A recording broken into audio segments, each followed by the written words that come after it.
Questions let about professional education. Part 15. Question number 1. Kobe is from a poor family, studies hard, earns a scholarship, finishes college, and later becomes a successful engineer. What sociological concept does this situation illustrate? Letter A. Social stratification. Letter B. Social inequality. Letter C. Social mobility. Letter D. Cultural integration.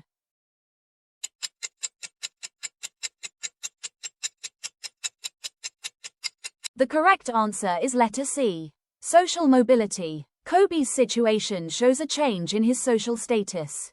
The education he obtained through a scholarship and the completion of a degree served as a bridge that allowed him to move from a lower social class to a middle or upper class. This advancement opened opportunities for a better occupation and higher income, ultimately improving his family's social and economic status. The social stratification refers to the structured ranking or layering of people in society according to their wealth, power, or prestige. It shows how society is divided into different social classes such as the upper, middle, and lower classes. This inequality tends to be stable and is often passed from one generation to the next. For example, in a stratified society, the rich usually have better access to quality education, good jobs, and higher social standing than the poor. While social mobility, on the other hand, refers to the movement of individuals or groups within that social hierarchy. It explains how a person can move upward or downward in social status. For example, a poor student who studies hard, earns a scholarship, and becomes a successful engineer shows upward social mobility, while someone who loses wealth or status experiences downward mobility. Question number 2. Thomas' fear of failing developed after a teacher consistently shouted at him whenever he made mistakes. To which theory is this situation related? Letter A. Ivan Pavlov. Letter B. B.F. Skinner. Letter C. John Watson. Letter D. Albert Bandura.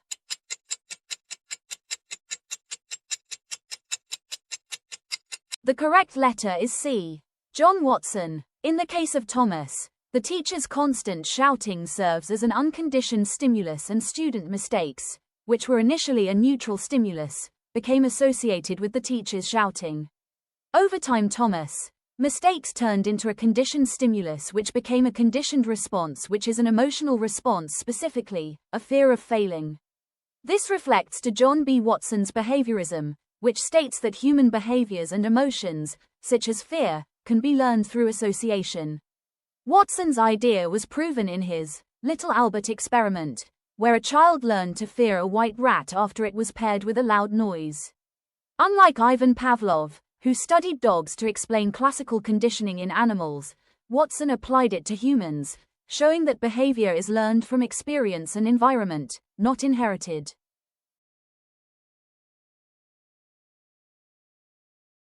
Question number 3. Mr. Garcia, the school principal, organizes a Parents and Teachers Day to strengthen communication. What does this activity promote? Letter A. Professional growth of teachers. Letter B. School community partnership. Letter C. Academic competition. Letter D. Administrative evaluation.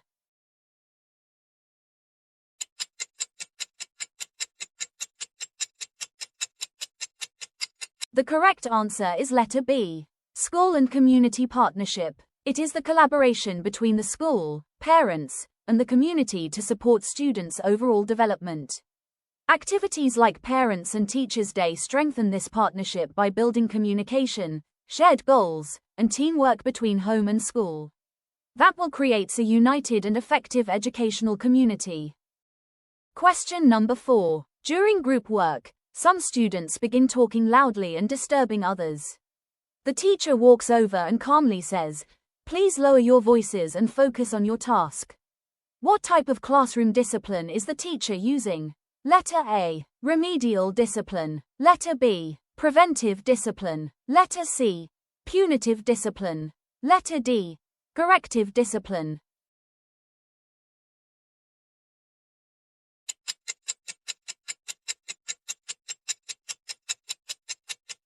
The correct answer is letter D. Corrective discipline. It is an immediate, goal-directed intervention used while a behavior is occurring to stop it and redirect the student to the expected behavior. For example, in this scenario, some students are talking loudly during class. The teacher immediately walks over and says, "Please lower your voices and focus." The goal is to stop the disruption and return students to the task, not to punish later or address long-term causes.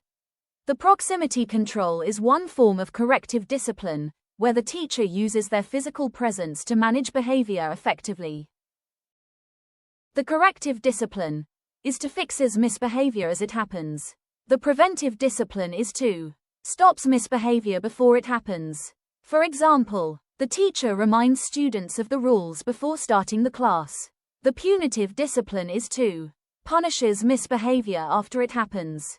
For example, the teacher gives detention to noisy students after class.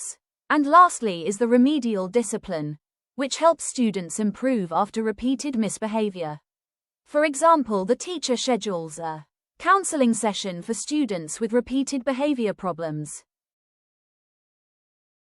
Question number 5. Ms. Reyes gives students a reading passage about renewable energy and then asks them to summarize it in their own words, connecting it to energy sources they already know. Which principle of Ausubel's theory is demonstrated? Letter A. Learning through memorization. Letter B. Learning through meaningful association. Letter C. Learning by trial and error. Letter D. Learning by imitation.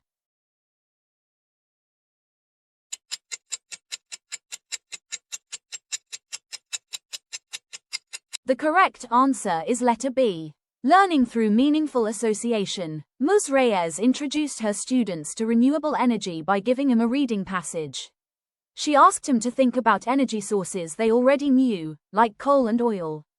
The students compared the new information to their prior knowledge, noticing similarities and differences. By connecting what they already knew to the new concepts, they were able to understand and summarize renewable energy in their own words. This process illustrates the essence of meaningful learning, where knowledge is built through meaningful associations rather than memorization. Question number 6. During art class, Andy accidentally spills paint on her classmate's project. Although she initially feels frustrated, she calmly apologizes and helps her classmate clean up the mess. Which aspect of emotional development is Andy demonstrating? Letter A. Self-awareness. Letter B. Emotional regulation. Letter C. Empathy. Letter D. All of the above.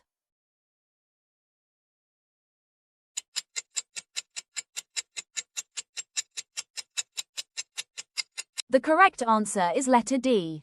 All of the above, because Andy's response shows that emotional development is multidimensional. It's not just about controlling anger or feeling sorry for what happened. It also involves recognizing her own feelings, which reflects self-awareness. Managing her emotions effectively, which demonstrates emotional regulation. Considering and responding to the feelings of others, which shows empathy. This means that Andy's actions reflect a mature emotional response that integrates multiple emotional skills. Question number 7. Mr. Santos is teaching his students about the water cycle. Instead of just asking them to memorize definitions, he uses a diagram showing evaporation, condensation, and precipitation. He then asks students to explain the steps in their own words and create a concept map linking all the steps together. Which learning theory is Mr. Santos applying in this situation?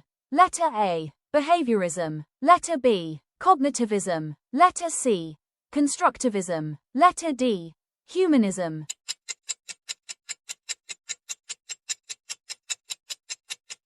The correct answer is letter B. Cognitivism, because learning focuses on mental processes rather than just memorization.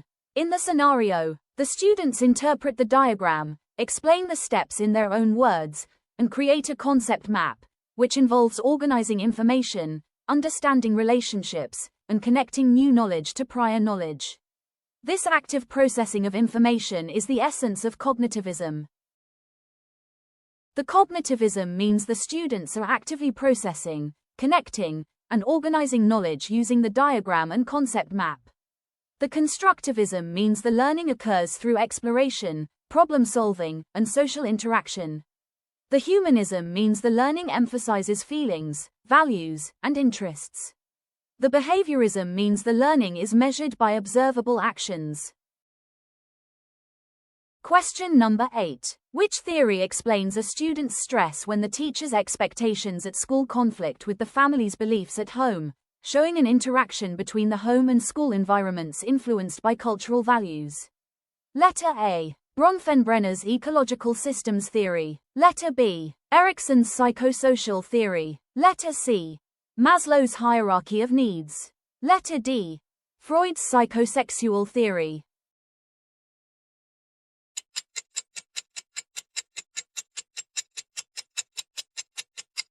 The correct answer is letter A. Bronfenbrenner's ecological systems theory. When a student's stress from conflicting teacher expectations and family beliefs occurs in the mesosystem, which refers to the interaction between two or more microsystems, such as the home and school. The family's beliefs, shaped by the macrosystem as culture and traditions, may clash with what the school expects. For example, a family may teach a child to stay quiet and respectful toward adults, while the teacher encourages open discussion or speaking up.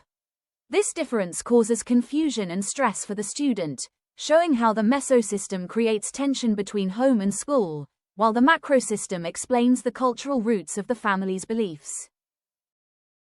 The mesosystem refers to the interaction between two or more microsystems, such as the home and school. It focuses on how these environments work together or come into conflict to influence the child. While the macrosystem refers to a broader cultural or societal context that shapes all the other systems. It includes values, beliefs, customs, and laws that influence how families and schools behave. Question number 9. Which classroom activity best fits learners in the pre-operational stage? Letter A. Sorting objects by size and shape. Letter B. Engaging in role-playing and storytelling. Letter C. Solving math problems with abstract symbols. Letter D. Testing scientific hypotheses. The correct answer is letter B. Engaging in role-playing and storytelling. This activity fits the Piaget's pre-operational stage, occurs between ages 2 to 7, when children begin to think symbolically, using words, images, and actions to represent objects and experiences.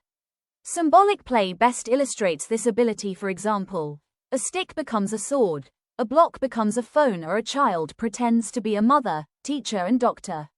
Through roleplay and storytelling, children develop imagination, language, social understanding, and emotional expression, all of which are key features of this stage. Question number 10. Mrs. Mendoza reviews last year's curriculum results and notices that some objectives were not fully achieved.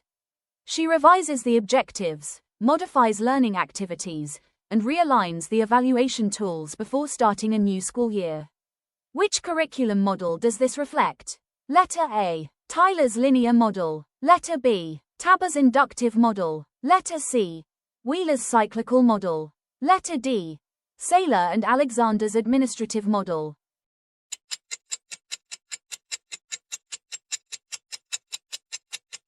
The correct answer is letter C. Wheeler's cyclical model. Because Mrs. Mendoza demonstrates Wheeler's cyclical model when she reviews last year's curriculum results and notices that some objectives were not fully achieved. She evaluates what worked and what didn't, revises the objectives to make them more realistic, adjusts learning experiences to match the new goals, and ensures that assessments truly measure the updated objectives. Since this process happens before each new school year, it highlights that curriculum development is continuous and cyclical. According to Wheeler, curriculum planning is a cycle where feedback from evaluation consistently informs and improves the next phases of planning, implementation, and assessment. The Wheeler's model is cyclical, introduced by D.K. Wheeler, where it defines that curriculum development as a continuous and interconnected process where all elements including aims, content, learning experiences, and evaluation are linked together and constantly revised. It emphasizes that evaluation is not the final stage but a source of feedback that leads to continuous improvement of the curriculum. In short, it is a continuous cycle where evaluation provides feedback to improve planning, teaching, and learning. But this cyclical model is closely based on Tyler's ideas. While Tyler's model is a linear process where objectives guide experiences, organization, and evaluation, ending when goals are assessed. Thank you for watching.